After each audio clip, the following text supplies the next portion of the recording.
ಕರ್ನಾಟಕದಲ್ಲಿ ಅತಿ ಹೆಚ್ಚು ಅಟ್ರಾಸಿಟಿ ಕೇಸ್ ಪ್ರಕರಣಗಳು ದಾಖಲಾಗ್ತಾ ಇದೆ. ಅದರಲ್ಲೂ ನಿನ್ನೆ ಬೆಂಗಳೂರಿನ ಕಾಡ್ಗೋಡಿ ಹತ್ರ ಪಾಪಣ್ಣ ಎಂಬ ವ್ಯಕ್ತಿ ಅಟ್ರಾಸಿಟಿ ಕೇಸ್ ಕಿರುಕುಳಕ್ಕೆ ಬೇಸತ್ತು 10 ಲಕ್ಷಕ್ಕೂ ಹೆಚ್ಚು ಹಣ ಕೊಟ್ಟಿದ್ರೂ ಸಹ ಮಾನಸಿಕ ಕಿರುಕುಳ ಕೊಟ್ಟು ಆ ವ್ಯಕ್ತಿ ಸೂಸೈಡ್ ಮಾಡ್ಕೊಂಡು ಸಾವನ್ನಪ್ಪಿದ್ದಾನೆ. ಸಾಯಕ್ಕೆ ಮುಂಚೆ ವಿಡಿಯೋ ಮಾಡಿಟ್ಟು ನನ್ನ ಸಾವಿಗೆ ಅಟ್ರಾಸಿಟಿ ಕೇಸ್ ಕಿರುಕುಳ ಕಾರಣ, ಹಾಗೆ ಆ ಕೇಸ್ ಹಾಕಿರುವಂತ ವ್ಯಕ್ತಿಗಳೇ ಕಾರಣ ಅಂತ ಹೇಳಿ ವಿಡಿಯೋ ಮಾಡಿ ಸಾವನ್ನಪ್ಪಿರುವಂತ ಕೆಲಸ ಮಾಡಿದ್ದಾನೆ.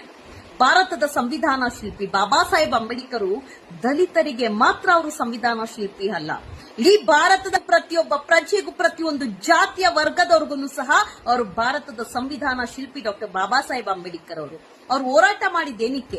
ಸಮಾನತೆ ಬೇಕು, ನಾವೆಲ್ಲರೂ ಸಹೋದರ ಸಹೋದರಿಯಂತೆ ಇರಬೇಕು, ಬದುಕಬೇಕು ಅಂತ ಹೇಳಿ ಸಂವಿಧಾನನ ರಚನೆ ಮಾಡಿದಂತ ಮಹಾನ್ ವ್ಯಕ್ತಿ ಇಚ್ಛೆ ಇದ್ದಿದ್ದು ಜಾತಿ ಅನ್ನೋ ಪದ್ಧತಿ ನಿಲ್ಬೇಕು ಅಂತ ಹೇಳಿ. ನಿಜವಾದ ದಲಿತರಿಗೆ ಇವತ್ತಿಗೂ ಸಹ ನ್ಯಾಯ ಸಿಗ್ತಾ ಇಲ್ಲ. ದಲಿತರು ಇವತ್ತಿಗೂ ಅದೇ ಬಡತನದಲ್ಲಿದ್ದಾರೆ. ಆದ್ರೆ ಉದ್ಧಾರ ಆಗ್ತಾ ಇರೋದು ಅಂಬೇಡ್ಕರ್ ಹೆಸರಂತ ಮುಂದೆ ಇಟ್ಕೊಂಡು ಸಂಘಟನೆ ಮಾಡ್ಕೊಂಡು ರೋಲ್ ಕಾಲ್ ಸೆಟಲ್ಮೆಂಟ್ ಮಾಡ್ತಾ ಇರುವಂತ ನೀಚರು. ಅದರಲ್ಲೂ ಕೆಲವೊಂದು ಪೊಲೀಸ್ ಠಾಣೆಗಳಲ್ಲಿ ಈ ಹೋರಾಟಗಾರರು ಅಂತ 10 ಜನ ಹಾಕೊಂಡು ನೀಲಿ ಶಾಲು ಹಾಕೊಂಡು ನಕಲಿ ಹೋರಾಟಗಾರರು ಹೋದಾಗ ಅವ್ರಿಗೆ ಒಬ್ರೇ ಹೋಗೋದು ಎಫ್ಐಆರ್ ಮಾಡೋ ತಾಕತ್ತಿರೋದಿಲ್ಲ. ಪೊಲೀಸ್ ಅವ್ರಿಗೆ ಕೇಸ್ ಬೇಕು, ಅವ್ರಿಗೂ ಒಂಚೂರು ರೋಲ್ ಕಾಲ್ ಆಗ್ಬೇಕು, ಬುಕ್ ಆಗೋಗಿರ್ತಾರೆ. ಅದ್ರಲ್ಲೂ ಬುಕ್ ಆಗಿ ನಿನಗಿಷ್ಟು ನನಗಿಷ್ಟು ಅಂತ ಹೇಳಿ ಅವ್ರ ಮೇಲೆ ಸುಳ್ಳು ಎಫ್ಐಆರ್ ದಾಖಲು ಮಾಡಿ, ಸುಳ್ಳು ಅಟ್ರಾಸಿಟಿ ದಾಖಲು ಮಾಡಿ ಅವ್ರನ್ನ ತಿಂದು ಸೂಸೈಡ್ ಮಾಡ್ಕೊಂಡು ಬೀದಿದಲ್ಲಿ ಎಣವಾಗಿ ಬೀಳ್ಬೇಕಂತ ಒಂದು ಪರಿಸ್ಥಿತಿಗೆ ತಂದಿಡುವಂತ ಸೆಕ್ಷನ್ ಅಟ್ರಾಸಿಟಿ ಸೆಕ್ಷನ್. ಒಳ್ಳೆದಕ್ಕೆ ಉಪಯೋಗಿಸಬೇಕು, ಜಾತಿ ವ್ಯವಸ್ಥೆ ಅನ್ನೋದು ನಿಲ್ಬೇಕು, ಮುಕ್ತಿ ಆಗ್ಬೇಕು ಅಂತ ಹೇಳಿ ಬಾಬಾ ಸಾಹೇಬ್ ಅಂಬೇಡ್ಕರ್ ಅವರು ಹೋರಾಟ ಮಾಡಿದಂತ ಮಹಾನ್ ವ್ಯಕ್ತಿಯ ಹೆಸರು ಹಾಳು ಮಾಡ್ತಾ ಇರುವಂತದ್ದು ಅದು ನಕಲಿ ದಲಿತ ಪರ ಹೋರಾಟಗಾರರು. ಅಟ್ರಾಸಿಟಿ ಕೇಸಸ್ ಇಂದ ಬಲಿ ಆಗ್ತಾ ಇರುವಂತ ಸಂಖ್ಯೆ ಕಡಿಮೆ ಆಗ್ಬೇಕು ಅಂದ್ರೆ ಈ ಸುಳ್ಳು ಅಟ್ರಾಸಿಟಿ ದಾಖಲು ಮಾಡುವಂತ ನೀಚರು, ಆ ನಕಲಿ ದಲಿತ ಪರ ಹೋರಾಟಗಾರರ ವಿರುದ್ಧ ಧ್ವನಿ ಎತ್ತಲೇಬೇಕು. ಅಂಬೇಡ್ಕರ್ ಅವರು ಪ್ರತಿಯೊಬ್ಬ ಜಾತಿ ಜನಾಂಗದ ಪ್ರತಿಯೊಬ್ಬ ಪ್ರಜೆ, ಭಾರತೀಯ ಪ್ರತಿಯೊಬ್ಬ ಪ್ರಜೆಗೂ ಸಹ ಡಾಕ್ಟರ್ ಬಾಬಾ ಸಾಹೇಬ್ ಅಂಬೇಡ್ಕರ್ ಅವರು ಸಂವಿಧಾನ ಶಿಲ್ಪಿ ಆಗಿದ್ದಾರೆ ಹೊರತು ದಲಿತರಿಗೆ ಮಾತ್ರ ಅಲ್ಲ. ನಿಜವಾದ ನಕಲಿ ದಲಿತ ಪರ ಹೋರಾಟಗಾರರು ಅಂಬೇಡ್ಕರ್ನ ಮುಂದೆ ಇಟ್ಕೊಂಡು ಆ ಸಂವಿಧಾನಕ್ಕೂ ಮರ್ಯಾದೆ ಇಲ್ದಂತ ಮಾಡಿದ್ದಾರೆ, ಅಂಬೇಡ್ಕರ್ಗೂ ಮರ್ಯಾದೆ ಇಲ್ದಂತ ಮಾಡಿದ್ದಾರೆ. ಆ ಜಾತಿಯ ಜನಾಂಗದವರು ಸಹ ಮೇಲಕ್ಕೆ ಹೇಳಕ್ ಆಗ್ದಿರಾ ಕೆಳಗೇನೆ ಇರಂಗೆ ಮಾಡಿರೋದು ಸಹ ಇದೇ ನಕಲಿ ದಲಿತ ಪರ ಹೋರಾಟಗಾರರು. ಅಟ್ರಾಸಿಟಿ ಕೇಸ್ ಅನ್ನೋದು ಬೇರೆ ಜಾತಿಯ ಜನಾಂಗದ ಮೇಲೆ ಅಲ್ಲ. ಹಣ ಬೇಕು, ಸೆಟಲ್ಮೆಂಟ್ ಬೇಕು, ರೋಲ್ ಕಾಲ್ ಮಾಡ್ಕೊಳ್ಬೇಕು ಅಂದ್ರೆ ದಲಿತ ಜಾತಿಯ ಹೆಣ್ಣು ಮಕ್ಕಳು ಗಂಡು ಮಕ್ಕಳ ಮೇಲೇನು ಸಹ ಅಟ್ರಾಸಿಟಿ ಕೇಸ್ ಇದೇ ದಲಿತ ಪರ ನಕಲಿ ಹೋರಾಟಗಾರರು ದಾಖಲು ಮಾಡಿರುವಂತ ಅನೇಕ ಪ್ರಕರಣಗಳಿದಾವೆ. ನಿಜವಾದ ಹೋರಾಟಗಾರರಿಗೂ ಸಹ ಮರ್ಯಾದೆ ತೆಗಿತಾ ಇದ್ದಾರೆ ಈ ನಕಲಿ ನೀಚ ಹೋರಾಟಗಾರರು. ಅವರಿಂದ ನಿಜವಾದ ದಲಿತ ಪರ ಹೋರಾಟಗಾರರಿಗೂ ಸಹ ಮರ್ಯಾದೆ ಇಲ್ದಂತಾಗಿದೆ. ಅವರು ಮೂಲೆಯಲ್ಲಿ ಇವತ್ತಿಗೂ ಅದೇ ಗುಡಿಸ್ಲು ಮನೆ, ಹೆಂಚಿನ ಮನೆ, ಶೀಟ್ ಮನೆಯಲ್ಲಿದ್ದಾರೆ ಹೊರತು ಈ ನಕಲಿ ದಲಿತ ಪರ ಹೋರಾಟಗಾರರು ಏನಿದ್ದಾರೆ ಅಂಬೇಡ್ಕರ್ ಪ್ರತಿಮೆಗಳನ್ನ, ಅಂಬೇಡ್ಕರ್ ಫೋಟೋನ, ಅಂಬೇಡ್ಕರ್ ಬೋರ್ಡ್ಗಳನ್ನು ಮುಂದೆ ಇಟ್ಕೊಂಡು ಹೊಟ್ಟೆ ತುಂಬಿಸ್ಕೊಳ್ತಾ ಇದಾರೆ. ಅಂಬೇಡ್ಕರ್ ಬರ್ದಿರುವಂತ ಸಂವಿಧಾನನ ಅವ್ರ ಕಾಯ್ದೆಗಳನ್ನ ಮುಂದೆ ಇಟ್ಕೊಂಡು ರೋಲ್ ಕಾಲ್ ಸೆಟಲ್ಮೆಂಟ್ ಮಾಡ್ಕೊಂಡು ಲೈಫ್ ಸೆಟಲ್ ಮಾಡ್ಕೊಳ್ತಾ ಇದಾರೆ. ದುರುಪಯೋಗ ಮಾಡ್ತಾ ಇರೋದು, ಅಂಬೇಡ್ಕರ್ ಹೆಸರಿಗೆ ಕಪ್ಪು ಚುಕ್ಕಿ ತಂದಿರ್ತಾ ಇರೋದು ನಕಲಿ ದಲಿತ ಪರ ಹೋರಾಟಗಾರರು ಹೊರತು ಬೇರೆಯವರಲ್ಲ. ಈ ಅಟ್ರಾಸಿಟಿ ಕೇಸ್ ವಿರುದ್ಧ ಧ್ವನಿ ಎತ್ತಲೇಬೇಕು. ಸುಳ್ಳು ಅಟ್ರಾಸಿಟಿ ಕೇಸ್ ಇಂದ ಬೀದಿ ಎಣಗಳಾಗಿ ಸಾಯಬಾರದು. ಅದು ಕಪ್ಪು ಚುಕ್ಕಿ ಬರೋದು ಡಾಕ್ಟರ್ ಬಾಬಾ ಸಾಹೇಬ್ ಅಂಬೇಡ್ಕರ್ಗೆ. ಬಾಬಾ ಸಾಹೇಬ್ ಅಂಬೇಡ್ಕರ್ ಅವರ ಹೆಸರಿಗೆ ಕಳಂಕ ತರುವಂತ ಕೆಲಸ ಮಾಡ್ತಾ ಇರುವಂತ ಈ ನಕಲಿ ಹೋರಾಟಗಾರ ಪಾಠ ಕಲಿಸಲೇಬೇಕು. ಯಾರು ಸಹ ಅಟ್ರಾಸಿಟಿ ಕೇಸ್ಗೆ ಬಲಿ ಆಗಬಾರದು.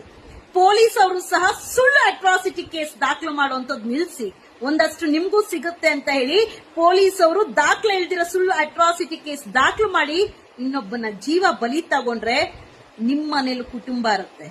ಅಧಿಕಾರ ಶಾಶ್ವತ ಅಲ್ಲ, ಯಾವುದೇ ಅಧಿಕಾರ ಶಾಶ್ವತ ಅಲ್ಲ. ಇಳಿಲೇಬೇಕಾದ ಚೇರು ಇಳ್ದೋ ಗೊತ್ತಾಗುತ್ತೆ ಯಾರ ಶಾಪ ಯಾವಾಗ ತಟ್ಟಿದೆ ಅಂತ ಹೇಳಿ. ಆಗ ನಿಮ್ಮ ಕರ್ಮನ ನೀವು ಅನುಭವಿಸುವಂತ ಕೆಲಸ ಮಾಡ್ತೀರಾ. ಅಷ್ಟರಲ್ಲಿ ಆ ನೊಂದಂತ ವ್ಯಕ್ತಿ ಪ್ರಾಣ ಹೋಗಿರುತ್ತೆ, ಆದ್ರೆ ನಿಮ್ಮ ಪ್ರಾಣನ ತಗೊಳ್ಳೋದಕ್ಕೆ ಆ ಸಾವನ್ನಪ್ಪಿರುವಂತ ವ್ಯಕ್ತಿ ಕಾಯ್ತಾ ಇರ್ತಾನೆ. ಎಚ್ಚರವಾಗಿರಿ. ಒಂದು ಸುಳ್ಳು ಪ್ರಕರಣ ದಾಖಲೆ ಮಾಡಕ್ ಮುಂಚೆ ಯಾರ ಶಾಪ ನಮ್ಗೆ ತಟ್ಟುತ್ತೆ ಅನ್ನುವಂಥದ್ದು ಜಾಗೃತರಾಗಿರ್ರಿ. ನಕಲಿ ದಲಿತ ಪರ ಹೋರಾಟಗಾರರು ಜೊತೆಗೆ ಅವ್ರಿಗೆ ಸಹಕರಿಸಿ ನಕಲಿ ಅಟ್ರಾಸಿಟಿ ಕೇಸ್ ದಾಖಲು ಮಾಡುವಂತ ಪೊಲೀಸರು ಸಹ. ಬಾಬಾ ಸಾಹೇಬ್ ಅಂಬೇಡ್ಕರ್ ಅವರು ಯಾರ ಪ್ರಾಣನು ತೆಗೆಯುವಂತದಕ್ಕೆ ಸಂವಿಧಾನನ ರಚನೆ ಮಾಡಿಲ್ಲ. ಪ್ರಾಣಗಳನ್ನ ಉಳಿಸೋದಕ್ಕೆ, ವ್ಯಕ್ತಿಗಳನ್ನ ಉಳಿಸೋದಕ್ಕೆ, ಜಾತಿಯನ್ನೋ ಪದ್ಧತಿಯನ್ನ ನಿಲ್ಲಿಸೋದಕ್ಕೆ ಸಂವಿಧಾನವನ್ನ ರಚನೆ ಮಾಡಿದ್ದಾರೆ. ಕಾನೂನಲ್ಲಿ ಅನೇಕ ಕಾಯ್ದೆಗಳನ್ನ ತಂದಿದ್ದಾರೆ. ಅದನ್ನ ದುರುಪಯೋಗ ಮಾಡುವಂತಹ ವ್ಯಕ್ತಿಗಳಿಗೆ ಸರಿಯಾದ ಪಾಠ ಕಲಿಸುವಂತ ಕೆಲಸ ಮುಂದಿನ ದಿವಸದಲ್ಲಿ ಮಾಡ್ತೀರಿ. ನಕಲಿ ದಲಿತ ಪರ ಹೋರಾಟಗಾರರೇ ಎಚ್ಚರ. ಯಾರು ನಕಲಿ ಅನ್ನುವಂಥದ್ದು ನಿಮ್ಮ ಆತ್ಮಸಾಕ್ಷಿಗೆ ನಿಮಗೆ ನೀವೇ ತಿಳ್ಕೊಳ್ಳಿ ಸಾಕು, ಅದನ್ನ ಹೇಳೋದ್ ಬೇಡ. ಯಾರು ನಿಜವಾದ ದಲಿತ ಪರ ಹೋರಾಟಗಾರರು ಅನ್ನುವಂಥದ್ದು ನಮ್ಗೆ ಗೊತ್ತಿದೆ. ಅವ್ರಿಗಿರೋ ಗೌರವ ಇದ್ದೇ ಇರುತ್ತೆ, ಕೊಡೋ ಗೌರವ ನಾವು ಕೊಟ್ಟೇ ಕೊಡ್ತೀರಿ. ಸ್ವಾಮಿ, ಇವತ್ತು ನನ್ನ ಜೀವನ ಅಂತ್ಯ ಸ್ವಾಮಿ. ನನ್ನ ಸಾವಿಗೆ ಕಾರಣ ಜೋಗಿಸೀನ ಪ್ರಶಾಂತ್, ಸಂತೋಷ್, ಅವ್ರ ಮಗಳು ರಾಧಾ, ಇನ್ನೂ ಲಲಿತ್ ಕುಮಾರ್, ಇವರೇ ಸ್ವಾಮಿ ನನ್ನ ಸಾವಿಗೆ ಕಾರಣ. ಇವ್ರ ಫುಲ್ ಕುಟುಂಬ ಸ್ವಾಮಿ, ಇವ್ರ ಫುಲ್ ಕುಟುಂಬ ಕೊಡ್ತಾರೆ ಹಿಂಸೆ ಅಂತ ತಡಕಾಗ್ತಾರೆ ಸ್ವಾಮಿ. ಸುಮ್ನೆ ಅಟ್ರಾಸಿಟಿ ಕೇಸ್ ಮಾಡಿ ನನ್ನ ಮೇಲೆ, ಸುಮ್ನೆ ಅಟ್ರಾಸಿಟಿ ಮಾಡಿ ನಮ್ಮ ಕುಟುಂಬದ ಮೇಲೆ ಸುಮ್ನೆ ಮಾಡಿ ಲಕ್ಷಾಂತರ ರೂಪಾಯಿ ದುಡ್ಡು ಕಿತ್ತಿದ್ದಾರೆ ಸ್ವಾಮಿ. 2001 ಮಾಡಿದ್ರು ಸ್ವಾಮಿ. ಆಗ ಸುಮಾರು 7 ಲಕ್ಷ ಮೇಲೆ ಕೊಟ್ಟಿದ್ದು ಸ್ವಾಮಿ. ಈಗ ಮತ್ತೆ ಮಾಡಿದ್ದಾರೆ ಸ್ವಾಮಿ.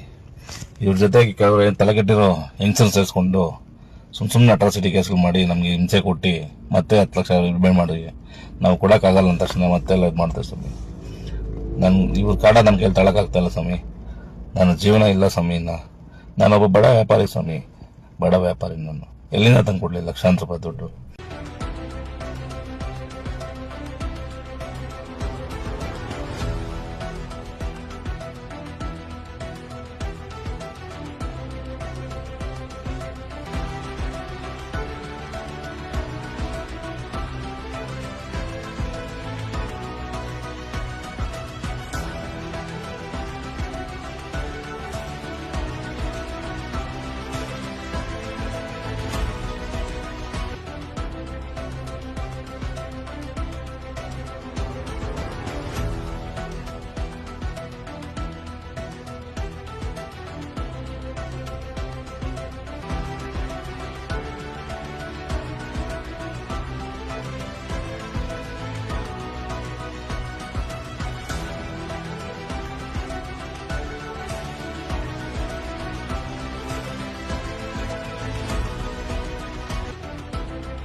ಅಣ್ಣ ಪಾಪಣ್ಣ ಅಂತ ಹೆಸರು, ಪಾಪ ರಮೇಶ್ ಅಂತ.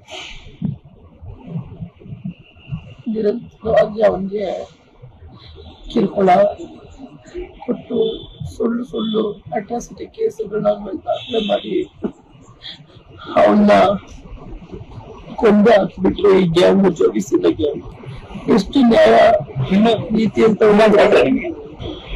ಹೋಗಿರೋ ಪ್ರಾಣ ಕೊಡೋದಕ್ಕೆ ಶಕ್ತಿ ಇದೆಯಾ? ಒಂದು ಸಲ ನೀವು ಕೇಸಿಗೆ ಮಾಡ್ಬೇಕಾದ್ರೆ ಒಂದು ಸಲ ಎನ್ಕ್ವೈರಿ ಮಾಡಿ ನಿಜನ ಸುಳ್ಳ ಅಂತ ಮಾಡಿ ನಿಜವಾಗ್ಲೂ ಆಗಿದ್ರೆ ಮಾಡಿ. ಆ ಮಾಹಿತಿ ಬರಲಿ. ಎಷ್ಟು ಜನ ಬೇಕು ನಿಮ್ಗೆ?